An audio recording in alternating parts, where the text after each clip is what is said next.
You identified. You jumped on it. You'll always remember the first time you heard it. You can picture where you were, what you were doing, who was there, how you were feeling. The first time you really heard it, when you truly stopped to notice what you loved about it so much.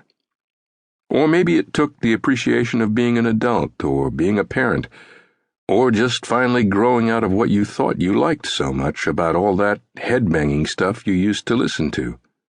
Before you realized there was something about the gospel that was real and timeless. It finally got to you. Changed your life. And that's great.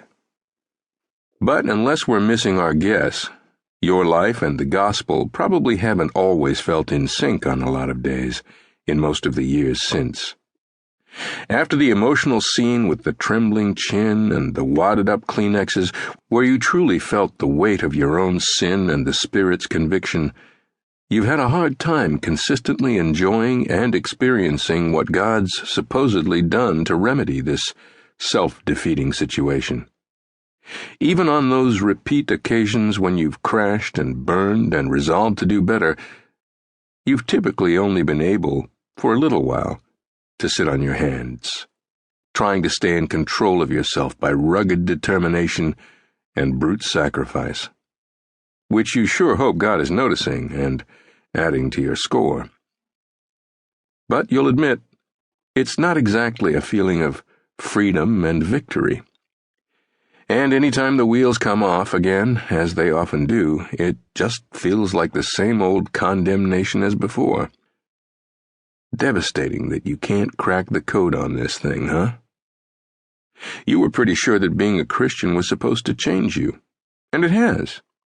Some. But man, there's still so much more that needs changing.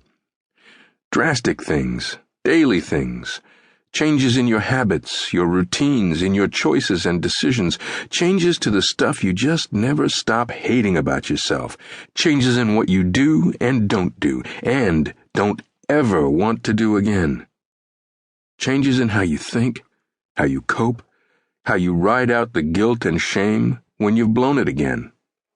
How you shoot down those old trigger responses, the ones you can't seem to keep from reacting badly to, even after you keep telling yourself to be extra careful, knowing how predictably they set you off.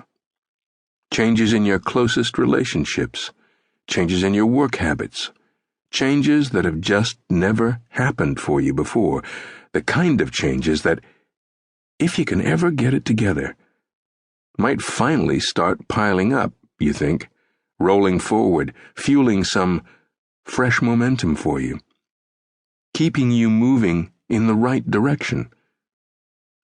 But then, stop us if you've heard this one before, you barely, if ever, change. Oh, come on. Shouldn't you be more transformed by now?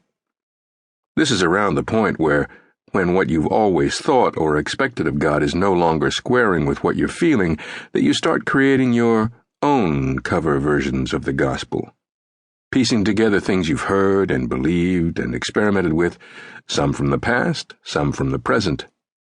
You lay down new tracks with a gospel feel, but sadly, not always a lot of gospel truth. See if this one, for instance, sounds familiar. It starts off strong, bold, confident, driving. Jesus loves you. He died for you. He's forgiven you. Good. This is going somewhere. Love it. But then it starts feeling forced. You're rushing the tempo. You're trying too hard, instead of letting the music come to you, instead of just enjoying where it's taking you, thankful for the privilege of just being invited into the band. You're pressing. You're overthinking it, overanalyzing. You're hitting the right notes pretty much, but you've lost the essence, the wonder, the pure pleasure of just playing, of being together. And before long, the whole thing has turned really unpleasant, dissatisfying, both to you and to everybody else who's watching and listening. You start to question why you put so much of yourself into this, just to end up feeling so frustrated and unhappy.